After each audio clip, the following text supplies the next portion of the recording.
E agora, nesse momento especial de entrega de dízimos e ofertas, nós queremos pedir a tua bênção sobre essas famílias, essas casas que nesta noite estão disponibilizando recursos para a tua obra. Pai, que o Senhor abra a janela dos céus em favor de cada um deles, e eles possam provar que o Senhor é o Deus da prosperidade, o Deus que abençoa, o Deus que nos enche de bens. Assim nós oramos e te agradecemos em nome de Jesus. Amém. Abra sua Bíblia, Evangelho de João, capítulo 11. Hoje estaremos terminando as nossas ministrações neste texto da Palavra de Deus. E depois de terminadas as ministrações, como sempre, eu vou estar publicando aí um livreto de todo esse material que vocês viram durante essas ministrações, que você pode guardar aí no seu computador, no seu tablet, no seu celular, para que seja material de estudo para você. Então, João 11, 39 a 44. Jesus, outra vez, profundamente comovido, foi ao sepulcro. Era uma gruta com uma pedra colocada à entrada. Tirem a pedra, disse ele.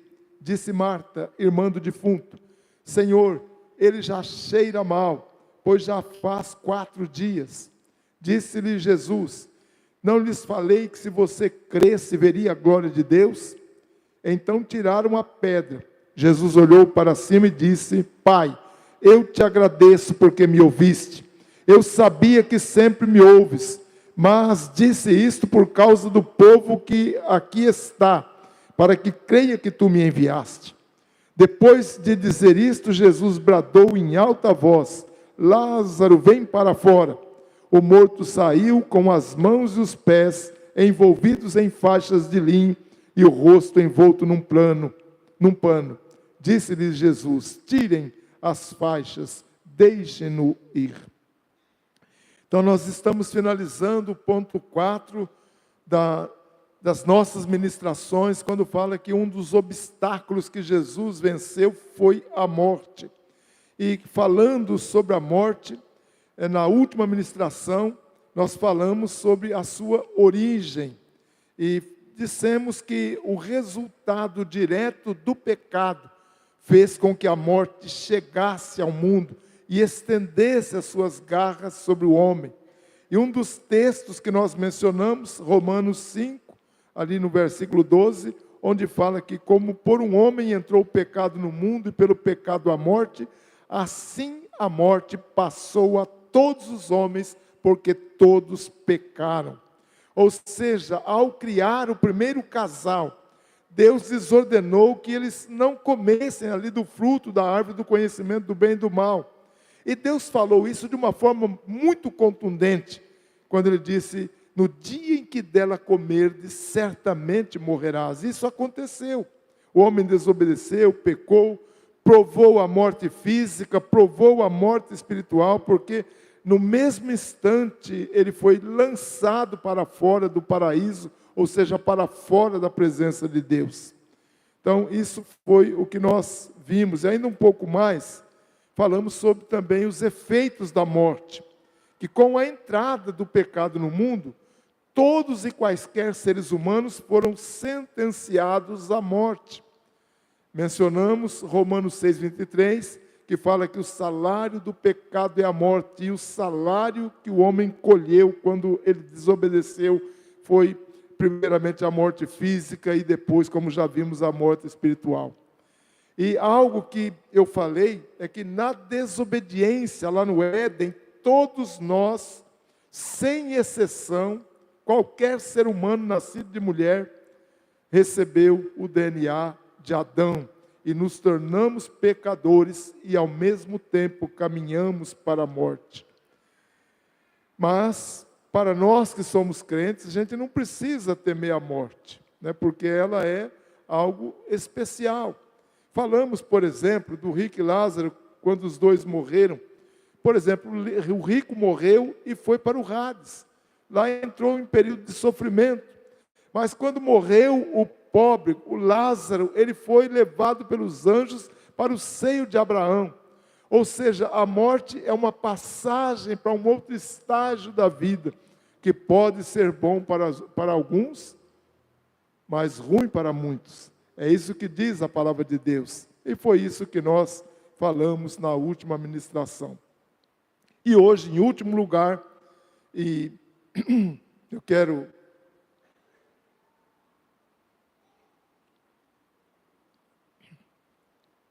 falar sobre a esperança na morte. Irmãos, aqueles que estão em Cristo têm a garantia de que seus pecados foram perdoados e as suas consequências eternas foram removidas. Em Romanos 5:1, Paulo fala algo interessante. Ele diz: tendo sido justificados pela fé, temos paz com Deus por nosso Senhor Jesus Cristo. E o verbo justificar, neste texto das Escrituras, ele vem da palavra grega de Caio, que significa argumentos em defesa ou favor de alguém, como se fosse uma questão judicial. E ali um advogado utilizando argumentos para nos defender.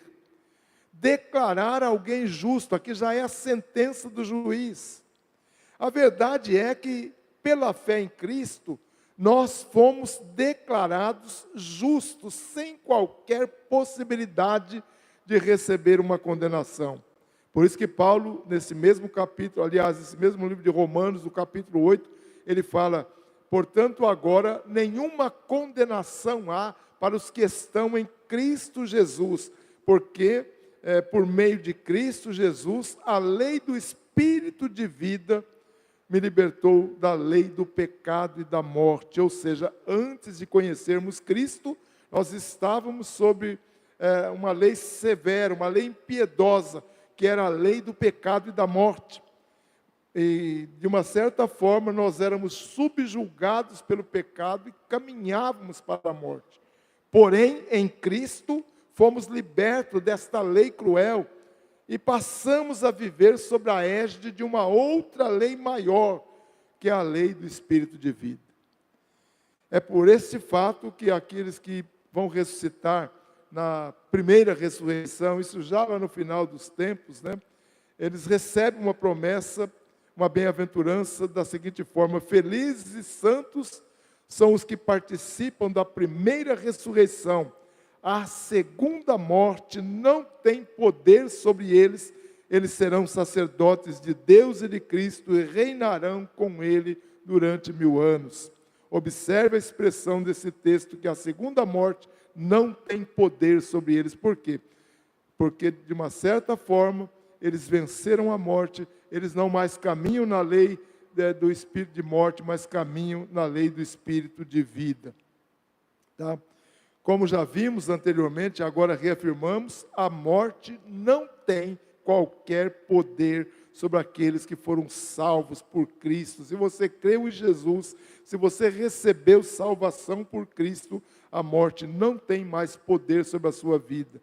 Ela foi vencida por Ele e Ele tornou a morte sem ação. Há um texto interessante na segunda carta de Paulo a Timóteo, que ele diz assim, que essa graça nos foi dada em Cristo Jesus desde tempos eternos, sendo agora revelada pela manifestação de nosso Salvador, Cristo Jesus. Aí ele fala assim, Ele, Jesus, tornou inoperante a morte e trouxe luz e vida e a imortalidade por meio do Evangelho. Olha que coisa tremenda. A palavra inoperante que nós temos nesse texto aqui, desta carta a Timóteo, ela vem de uma palavra grega, a palavra cartagel, que significa perder a eficiência, perder a força, anular, cessar, liquidar. Ó glória! O Evangelho tornou a morte inoperante, o que indica dizer que ela não tem mais qualquer poder sobre a nossa vida, sobre a minha vida, sobre a sua vida, se você já foi alcançado pela graça de Deus. Porém, irmãos, no campo do sofrimento, a morte física passou a ser uma das regras básicas da existência humana. Em outras palavras, ela faz parte da vida terrena e tem a ver com a consequência natural do pecado. Lembra que eu disse para vocês numa ministração anterior, que a gente pode ser perdoado por Deus, mas algumas consequências ficam. Nós fomos perdoados dos nossos pecados, mas a consequência natural, que é a morte, ela permaneceu. Tanto é que mesmo você se tornando crente, você vai ter que passar pela morte física. Não há como evitar isso, a não ser que Deus queira quebrar essa regra, como Ele fez no caso do patriarca Enoque ou do profeta Elias, que foram transportados sem passar pela morte. O termo que a gente usa em teologia, foram transladados, ou seja, tirados da terra sem morrer e conduzidos para o céu com os corpos que eles tinham aqui na terra. Eu não sei como Deus fez isso, mas a palavra de Deus diz que Deus fez. E esse mesmo princípio, ele vai também acontecer no dia do arrebatamento da igreja. Quando Jesus voltar, a Bíblia diz que aqueles que estiverem mortos vão ressuscitar num corpo glorificado, mas os que estiverem vivos vão ser o quê? Transformados. E vão subir para estarem para sempre com o Senhor. Esse princípio do translado de Enoque e de Elias, ele também vai estar em operação no dia do arrebatamento da igreja. Ou seja, com o arrebatamento da igreja e o recebimento de corpos glorificados, todos os efeitos do pecado agora, em relação à morte, vão ser removidos, porque a partir daí, a morte não terá mais poder. Por enquanto, nós ainda permanecemos, como já disse para vocês, sob o domínio da morte, como consequência natural do pecado de Adão. E é importante ressaltarmos aqui que os salvos em Cristo, eles não podem olhar para a morte com pavor. Tem pessoas que você fala de morte, eles saem até de perto, como se nunca fosse morrer. Mas vamos morrer. A morte, ela pode causar ainda alguma dor, mas ela não vai causar mais destruição para nós. Nós não precisamos temer a morte com desespero, mas com olhar de esperança para ela. E ali em Hebreus tem um texto muito interessante, que diz assim: portanto, visto que os filhos são pessoas de carne e sangue, ele também, falando sobre Jesus, participou desta condição humana, para que por sua morte derrotasse aquele que tem o poder da morte, isso é, o diabo, presta atenção agora, e libertasse aqueles que durante toda a vida estiveram escravizados pelo medo da morte. Esse texto é Hebreus 2, de 14 a 15, ou seja, a morte não deve ser encarada como um instrumento de maldição, mas como um meio de sermos conduzidos à presença do Senhor. Lembro aqui novamente de Lázaro. Chegou o dia em que morreu o mendigo, está lá em Lucas 16, 22. Os anjos o levaram para junto de Abraão. E Paulo, quando ele fala da morte, ele também diz algo muito interessante. Ele diz que a morte para ele não era uma fonte de lucro.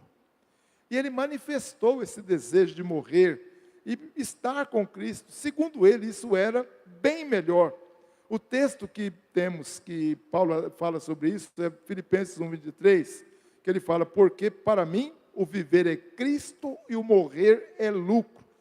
Caso continue vivendo no corpo, terei fruto no meu trabalho. E já não sei o que escolher. Estou pressionado dos dois lados.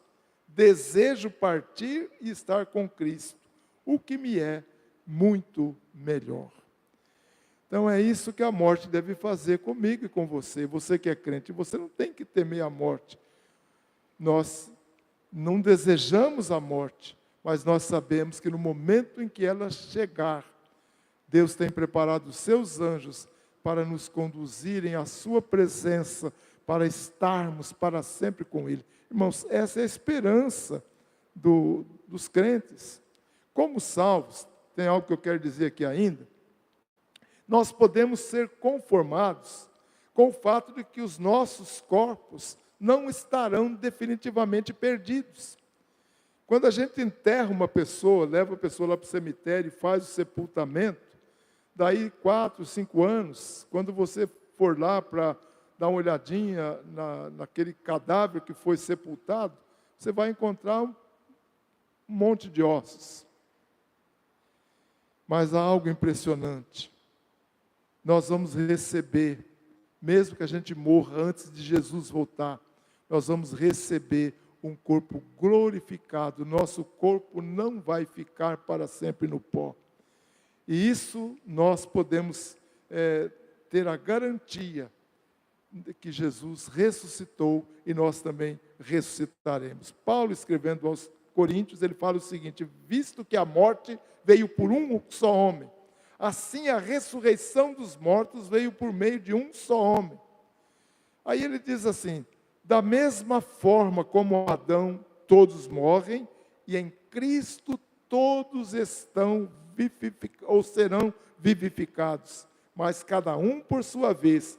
Cristo primeiro, ou seja, Cristo já ressuscitou. Ele morreu e ressuscitou. Ele é o primeiro. A Bíblia fala que ele é as primícias daqueles que morreram e foram sepultados. Aí ele fala assim: depois, quando ele vier, os que lhe pertencem.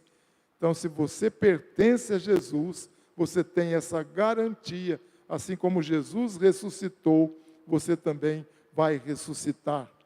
E Romanos 8,11, falando sobre o mesmo assunto, ele diz assim: se o Espírito daquele que ressuscitou Jesus dentre os mortos habita em vocês, aquele que ressuscitou a Cristo dentre os mortos, também, presta atenção, dará vida aos seus corpos mortais, por meio do seu Espírito que habita em você. Então, que tremenda promessa nós temos aqui. Esse corpo do Zé Antônio, o seu corpo, você que é jovenzinho, vai envelhecer também. Se ficar velho como eu, você tem que agradecer a Deus, é porque você não morreu antes, né? Mas esse corpo cansado, desgastado, uma hora vai morrer, vai ser sepultado, mas não vai ficar lá. Porque essa é a promessa que nós temos da palavra de Deus, que nós vamos ressuscitar, assim como Jesus ressuscitou. Concluindo a nossa palavra dessa noite. Devemos, irmãos, ter cuidado com a indiferença e com a incredulidade. Nós falamos sobre isso nas ministrações lá atrás.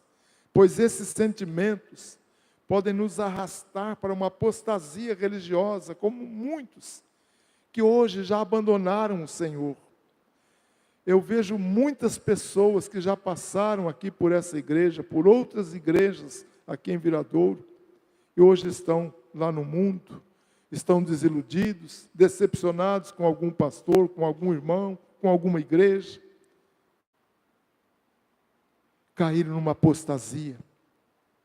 Há um hino no Cantor Cristão, o hino 164, que diz assim: quantos que corriam bem, já não mais contigo vão.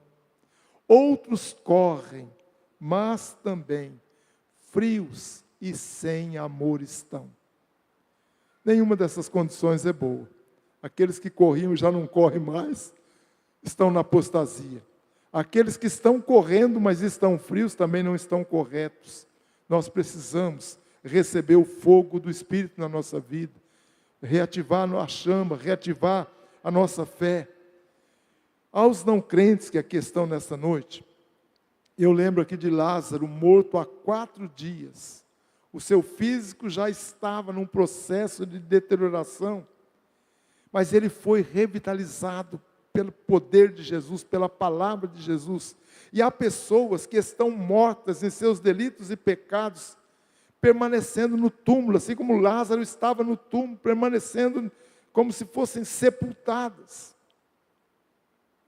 Tais indivíduos estão em processo de deterioração moral e espiritual. Paulo fala deles, ali em Romanos 3, ele diz assim: todos se desviaram, tornaram-se inúteis, não há quem faça o bem, não há nenhum sequer, suas gargantas são um sepulcro, são um túmulo aberto, com as suas línguas enganam, veneno de serpente está nos seus lábios, suas bocas estão cheias de maldição e amargura, seus pés são ágeis para derramar sangue, ruína e desgraça marcam os seus caminhos e não conhecem o caminho da paz. Esse é o mundo que a gente vive hoje. Basta você ligar o aparelho de televisão, num desses programas baixos, aí você vai ouvir tanta coisa que revolta a gente e a nossa alma se entristece. Mas muitas dessas pessoas estão frequentando igrejas, mas não se converteram, não deram as suas vidas para Jesus, estão caminhando para a morte, ou assim como Lázaro, sepultado aí não sei quanto tempo, esperando uma palavra de Jesus para ressuscitarem para uma vida nova. Cristo morreu para restaurar essas vidas que estão perdidas. Ele vai restaurar tanto fisicamente quanto espiritualmente, desde que essas vidas estejam dispostas a crerem nele. Eu termino aqui com o coração da mensagem desse capítulo 11 do livro de João. Declarou-lhes Jesus: eu sou a ressurreição e a vida. Quem crê em mim, ainda que esteja morto, viverá. E todo aquele que vive e crê em mim, jamais morrerá. Crês tu nisso? Se você não crê, você está perdendo a sua alma. Tem um texto lá no livro de Marcos que fala assim: que adianta o homem ganhar o mundo inteiro e perder a sua alma? Então não corra atrás das coisas, corra atrás de Jesus. E que Deus te abençoe. O pastor Luiz vai estar orando. Amém, queridos. Fique de pé. Quem tem Jesus aqui, levante a mão. Amém, né? A melhor coisa do mundo é ter o nome escrito no livro da vida. Tudo aqui passa muito rápido. Vamos agradecer a Deus por Jesus Cristo, o nosso Senhor e o nosso Salvador. Obrigado, Deus, pela misericórdia. Obrigado pela graça. Obrigado pela salvação. Ó Deus amado, nós somos um povo feliz, bem-aventurado, porque temos Jesus. Quem tem Jesus tem tudo. Quem não tem, não tem nada. E nesta noite te agradecemos, ó Deus, pela tua ministração, pela palavra, que coloquemos em prática, que vivamos a cada dia, como se Cristo fosse voltar naquele mesmo dia. Hoje poderá ser o último culto que estamos ofertando ao Senhor. Que estejamos com o nosso coração voltado para o Senhor todos os dias. Que a cada dia possamos crescer na graça, no conhecimento, no amor, na fé, na obediência, na santidade, tudo para a glória do Senhor. Obrigado, Senhor, porque nós vamos morrer um dia, como o pastor disse, mas por Jesus Cristo nós vencemos a morte. Aleluia. Obrigado, Deus, pela igreja, pelas famílias que aqui estão, por todos nós. Nos dê uma boa noite, nos abençoe, no nome de Jesus. Amém. Nós vamos ter ainda mais uma música. Já estamos quase encerrando o nosso culto. Depois dessa música, o pastor Marquinhos vai dar a bênção e assim estaremos encerrados.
Senhor te abençoe e te guarde.